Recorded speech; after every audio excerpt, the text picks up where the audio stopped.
మనం చూస్తున్న ఈ పెద్దావిడ పేరు అచ్చమ్మ. రోడ్లపై దిక్కుతోచని స్థితిలో తిరుగుతుంటే జూలై 11న చౌటుప్పల్ పోలీసులు అమ్మానాన్న అనాథ ఆశ్రమంలో చేర్చారు.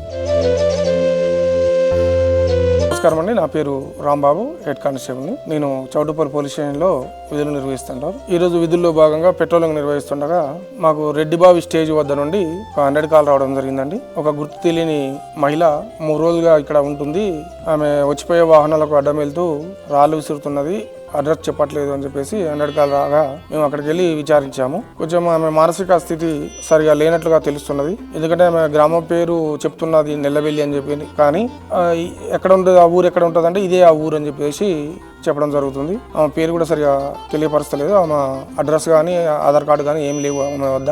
కాబట్టి పబ్లిక్ సమాచారం మేరకు మేము అక్కడికి వెళ్ళి మన అమ్మా నాన్న ఆశ్రమానికి తీసుకురావడం జరిగింది. ఆమెకు సరైన వైద్యం అందించి ఆమె అడ్రస్ తెలుసుకొని కుటుంబ సభ్యుల వద్దకు చేర్చవలసిందిగా అమ్మా నాన్న ఆశ్రమం వారిని పోలీస్ శాఖ తరఫున కోరుతున్నాం. అప్పటి నుంచి ఆశ్రమంలోనే ఉంటున్న అచ్చమ్మ గురించి తన కుటుంబ సభ్యులకు తెలిసేలా వీడియో చేసి సోషల్ మీడియాలో పెట్టడం వలన ఆ వీడియోను తన కొడుకు అప్పలరాజు చూసి తీసుకువెళ్లేందుకు ఆశ్రమానికి వచ్చాడు.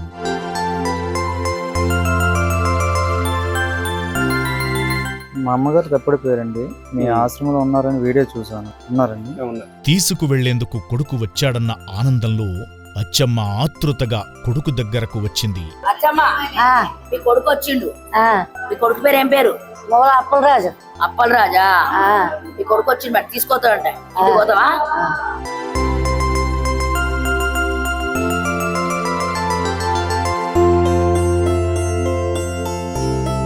చాలా రోజుల క్రితం తప్పిపోయిన తల్లిని చూసిన క్షణంలో ఆ కొడుకు కన్నీరు పెట్టుకున్నాడు.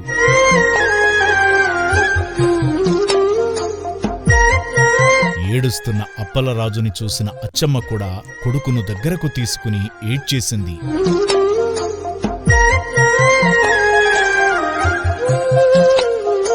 తన తల్లి ఇంట్లో గొడవల కారణంగా చెప్పకుండా వచ్చేసిందని, ఇప్పటికి తప్పిపోయి 3 నెలలు అయ్యిందని ఆశ్రమం ఛానల్లో వీడియో చూసి తల్లిని తీసుకువెళ్లేందుకు విజయనగరం నుంచి వచ్చానని అప్పలరాజు అన్నాడు.